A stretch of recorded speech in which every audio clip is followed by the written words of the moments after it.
नमस्कार, आप सबका हार्दिक स्वागत।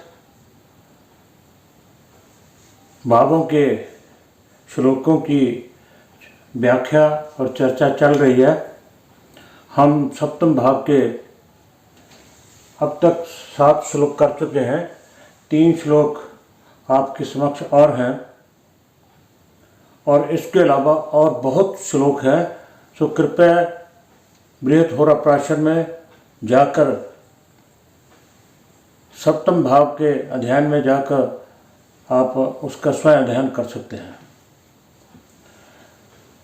तो बात चल रही है सप्तम भाव की, दारा की, कलत्र की, कि अपना जो समाज है, अपना जो कानून है,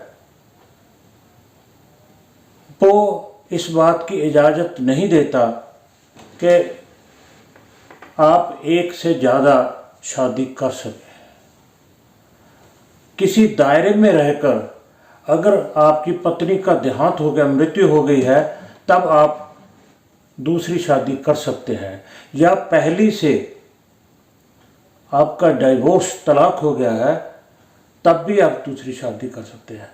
परंतु हमारे ज्योतिष में जो लिखा है, साक्षात लिखा है पूर्ण रूप से और बड़े स्पष्ट शब्दों में लिखा है कि बहुत से जातक, बहुत इंसान ऐसे होते हैं जिनकी एक पत्नी के रहते दूसरी पत्नियों से संबंध रहते हैं। उनके 2-2 पत्नियां होती हैं, 3-3 होती हैं। अगर आप कुछ अरसा पहले चले जाएं, पीछे चले जाएं, जब राजाओं महाराजों की बात होती थी तब राजाओं के कितने कितने शादियां होती थी। एक पत्नी से शादी की, उसको 5-7 साल उसको रखा, कोई और पसंद आई कि वही राजकुमारी, उसकी शादी करके उसको ले आए, फिर उसके संग रहे। ऐसे कितनी कितनी शादियां उनकी होती थी। ये इसका इतिहास में आपको बड़ी आसानी से मिल जाएगा। परंतु आज के युग में भी लोग कानून से, कुछ लोग डरते हैं, कुछ नहीं भी डरते हैं, कुछ सहमति से भी, कुछ असहमति से भी। एक पत्नी के होते हुए वो कई पत्नियों का संग रखते हैं, चाहे चोरी छिपे, चाहे शर्या। तो उनकी चर्चा जो है हमारे श्लोकों में कैसे मिलती है, बढ़ते हैं पहले श्लोक की ओर। कहा गया है, सप्तमेशे स्वनीचस्थे पाप रक्षे पाप संयुक्ते।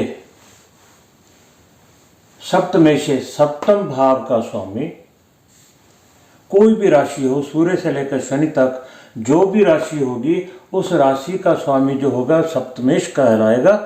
और वो सप्तमेशे स्व नीचस्थे, अपनी नीच राशि का होकर बैठा हो। पाप रक्षे, या पाप अपने शत्रु राशि का होकर बैठा हो, पापी ग्रहों के साथ बैठा हो, पाप से युक्त अशुभ ग्रहों के साथ बैठा हो, अशुभ ग्रह की राशि में बैठा हो, यानी शत्रु राशि का बैठा हो, नीच, अपनी नीच राशि का बैठा हो। ये सप्तमेश के लिए कहा गया है। आगे क्या कहते हैं, सप्तमेशे क्लीब राश्यंसे दुई भार्यो नरो भवेत्।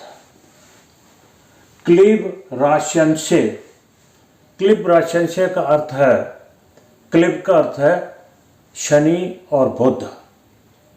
शनि और बुध सप्तमेश D1 चार्ट में अपनी नीच राशि का, शत्रु राशि का और पाप अशुभ ग्रहों से संयुक्त होकर बैठा हो, और नवांश में जाकर वो शनि या बुध की राशि में स्थित हो।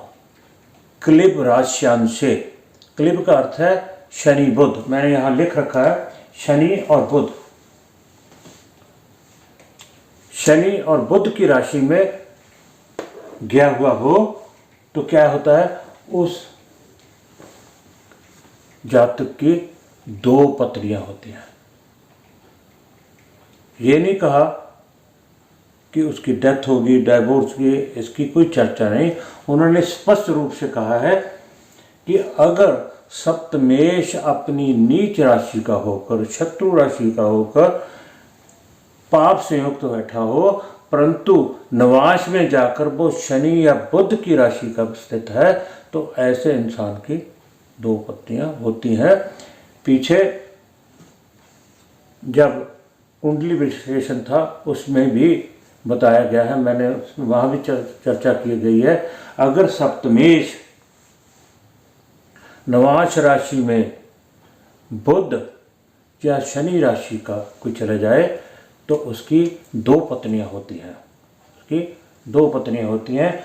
जैसे इस राशि में D1 चार्ट में कोई ग्रह किसी भी राशि का बैठा हो, नवाश में जाकर गुरु की धनु या मीन राशि में चला जाए तो पुरुषोत्तम हो जाता है। तो ऐसे ही शनि की राशि में सप्तमेश, बुध की राशि कौन है? मिथुन और मीन, मिथुन और कन्या, और शनि की राशि है मकर और कुंभ। इन 4 किसी राशि में होकर चले जाए तो उसकी 2 पत्नियां होती हैं, 2 औरतें होती हैं। कई बार वो एक ही छत के नीचे 2 पत्नियों से सहमति से भी रहते हैं। बढ़ते हैं अगले श्लोक की ओर। कलत्र स्थान गे भौमे शुक्रे जा मित्र गे शन। कलत्र स्थान गे भौमे शुक्रे जा मित्र गे शन। ये सप्तम भाव है। इसमें क्या बोला है? मंगल, शुक्र और शनि, ये तीनों ग्रह किसमें? सप्तम भाव में है। सप्तम भाव तारा भाव, कलत्र भाव में मंगल, शुक्र और शनि तीनों की युति हो, तीनों यहाँ बैठे हों। आगे क्या लिखा है? लग्नेश्वर रंध्र राशि स्थित। लग्नेश जो है यहाँ का स्वामी अष्टम में आ जाए, राशि कोई भी हो, मेष से लेकर मीन तक कोई भी राशि हो तो वो अष्टम में आ जाए। मान लो मिथुन राशि है तो बुध हो आ जाएगा, तो बुध आ जाएगा, ठीक है। कर्क राशि है तो चंद्रमा आ जाएगा, चंद्र आ जाएगा। सिंह राशि है तो सूर्य आ जाएगा, सूर्य है। कहने का तात्पर्य यह है भी जो लग्नेश है वो अष्टम में आ गए। सप्तम में कौन है? मंगल, शुक्र और शनि। मंगल, शुक्र और शनि तीनों सप्तम भाव में हो, और लगन का स्वामी, ये हमारा लगन है, लगन का स्वामी कहाँ चला जाए? रंध्र भाव में, अष्टम भाव में। तो क्या क्या है? कलत्र तैवान भवेत, तो उसके 3 पत्नियां होंगी। ये सिर्फ पुरुष के लिए नहीं है, औरतों के लिए भी है। थोड़ा अपना IQ लगाकर यूज करने की कोशिश करना। औरतों के बारे में भी ऐसे ही कहा गया, तो उसके भी 3 पति हो सकते हैं, 3 पति आदमियों के साथ संबंध हो सकते हैं, ऐसा ही बोला गया। 3 क्यों? मंगल, शुक्र और शनि सप्तम में आ गए तीनों, और जो लगन का स्वामी था वो चला गया रंध्र स्थान में। तो ऐसी स्थिति में उसकी 3 स्त्रियां होंगी। कलत्र त्रैवान भवेत, 3 होगी। अगले श्लोक में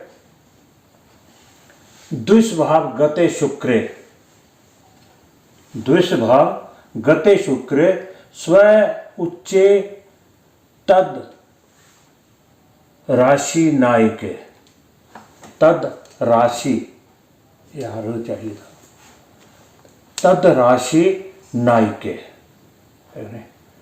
दुष्भाव गते शुक्रे स्व उच्चे तद राशि नायिके दारेशे बल संयुक्ते बहुदारा समन्विते। दुष्भाव गते शुक्र, शुक्र जो है दुष्भाव राशि, दुष्भाव राशियां कौन सी है? मिथुन, कन्या, धनु और मीन। दो राशियां गुरु की हैं, दो बुध की हैं। कहने का भाव यह है, शुक्र या तो बुध की राशि में गया हो या गुरु की राशि में गया हो। मिथुन, कन्या बुध की, धनु और मीन गुरु की। स्व उच्च के तद राशि नायिके, जिस राशि में भी गया हो, अगर वो बुध की राशि, तद राशि नायिके, जिस राशि में गया, अगर बुध की राशि में गया है, चाहे मिथुन में गया है चाहे कन्या में गया है, तो बुध अपनी उच्च राशि का होकर बैठा, स्व उच्च राशि नायिके। अगर मिथुन राशि में गया है तो उसका स्वामी कौन है? बुध। बुध कहाँ बैठा हो? कन्या राशि में। ऐसे अगर गुरु की राशि में गया है तो गुरु अपनी उच्च राशि का होकर बैठा हो, तद राशि नायिके स्व उच्च। शुक्र द्विषभाव राशि में बैठा हो, द्विषभाव राशियां दो ही ग्रहों के, बुध और गुरु की। अगर बुध की राशि में गया हो तो बुध उच्च में बैठा हो, और अगर गुरु की राशि में गया हो तो गुरु उच्च की राशि में बैठा हो। दारे से बाल से युक्ते, दारे से सप्तम का स्वामी, सप्तम का स्वामी। पहले तो शुक्र की बात की है, क्योंकि शुक्र द्विषभाव राशि में गया हो और जिस राशि में गया हो उसका स्वामी उच्च राशि में बैठा हो। अब बात कर रहे हैं दारे से सप्तम की। सप्तम दारे से बल से युक्त, और जो सप्तम भाव का स्वामी है वो बलवान हो, दारे से बल से युक्त बलवान हो, बहुत दारा समन्विति। तो ऐसे यहाँ पे एक दो की बात नहीं, बहुत दारा, बहुत स्त्रियों का संग प्राप्त होगा। ऐसा इंसान भोग विलास में ही रत रहेगा, चाहे स्त्री हो चाहे पुरुष हो, दोनों के लिए यही कहा गया है। अगर शुक्र द्विषभाव राशि में गया है और उस जिस राशि में गया है उसका स्वामी उच्च का होकर बैठा है, और साथ में क्या बोले हैं? सप्तम का स्वामी बल संयुक्त है, वो भी बलवान है।